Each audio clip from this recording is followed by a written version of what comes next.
don't ever remember having heard of the Cheshire Murders until watching this documentary.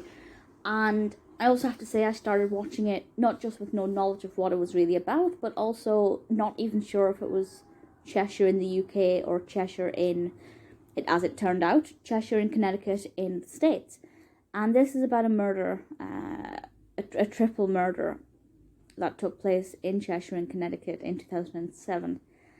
And it's emotional. It's one of the most emotional true crime documentaries I've seen, because, you know, it was 3 members of the same family. They were completely innocent. And, you know, it should never, ever have happened.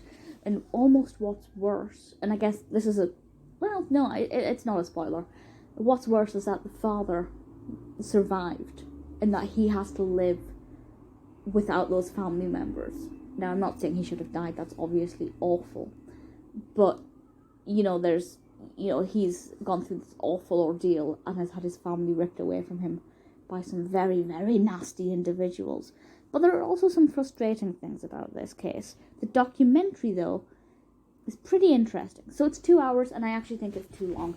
I usually prefer true crime documentaries to be longer. You know, the longer the better, because I absolutely love them. But there was a lot of fluff in this, a lot of opinions from people that just didn't really add anything, they didn't need to be said. There were times when this dragged and it was quite dull, and it just wasn't adding anything in terms of information or emotions or information about the case or information about how the law works in America, or specifically in Connecticut. So it's not perfect, but it is well edited. It does make good use of crime scene photos. The people who are interviewed, as I said, some of them are not that interesting, and their opinions don't really add much. Not their fault, just, you know, the documentary shouldn't have really spent that much time on those angles. But a lot of the people they interview are really interesting, and they have different perspectives. Some of them are industry professionals, some of them are people who knew the victims or were involved in the case. And that's something that's really interesting. So I think it's very well put together for the most part. If you could take out all of the bits that were dull, the rest of it would actually flow really well. It's really informative. Connecticut with the death penalty is it's very interesting, because it obviously does spend a little bit of time discussing whether the death penalty should still be a thing there. But it also mentioned, and I hope I remember this correctly, please correct me if I am wrong, but I think they said that it had been 25 years since somebody had actually been killed with the death penalty, or there'd only been 1 in 25 years or something like that. So even though there is the death penalty, it doesn't necessarily mean that crimes that would automatically, you know, for triple murder, be eligible for the death penalty. Maybe not the right word, but it doesn't necessarily mean that they will be on death row.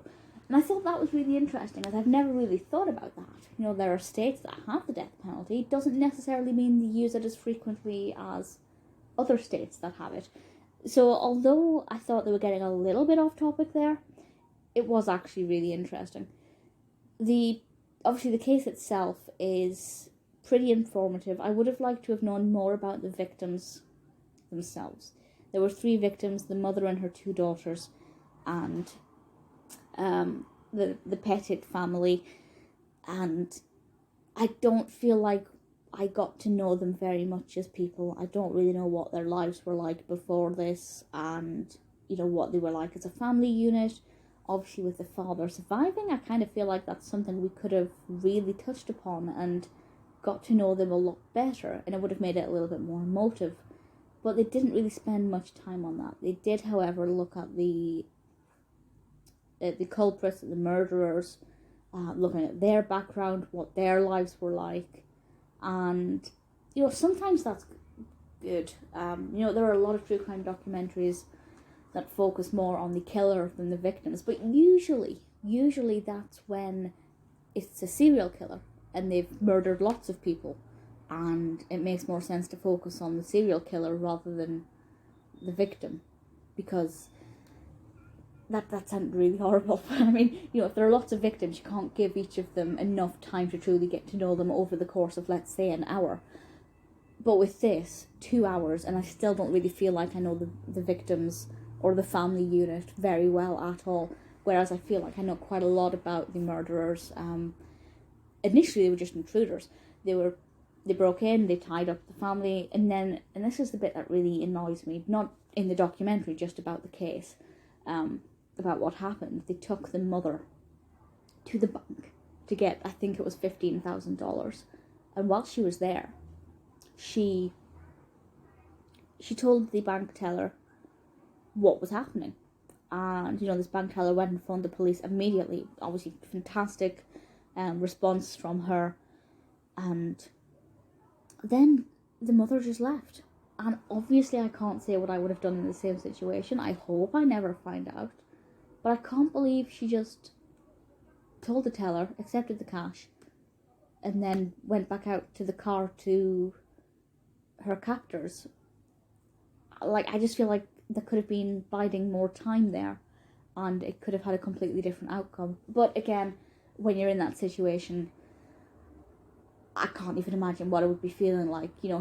She clearly would have been terrified and wanted to get back to the murderers. You'll notice I haven't even said their name. I refuse to say their names because I'm not giving them the benefit of further immortalizing their names. She wanted to get back to them as quickly as possible to avoid them getting angry or angrier and causing more harm to her or her family. I assume she felt like she'd hand over the cash, they'd drive back to her house, untie the family, or I guess just dump her on the curb, on the sidewalk, and she could untie them, and then they'd drive off. And that'd be a reasonable thing to think, because that happens a lot, unfortunately. But obviously that isn't what happened. They set fire to the house. The father escaped. The other 3 died. I believe the mother died from strangulation. The 2 children, the 2 daughters died from smoke inhalation. And it's awful. But I just think what would have happened if there'd been a little bit more time spent inside of that bank. And obviously it doesn't bear to dwell on it. But it frustrated me a bit. It is an interesting documentary. I do feel like I know a lot about the case now. Not the family, not the victims. But I feel like I can confidently say this is what happened. And this is what the outcome was. This is how long the trial took. Obviously it took a long time. Very, very complicated and complex trial. And I loved kind of seeing behind the scenes of what the detectives were doing and the process that they had to go through. Really interesting. As I said, there are bits of it that were a bit repetitive and dull and didn't really need to be done. Opinions that weren't really adding anything. But for the most part, really enjoyed it. I watched on Now TV. If you're into true crime, I think this is definitely one to give a watch.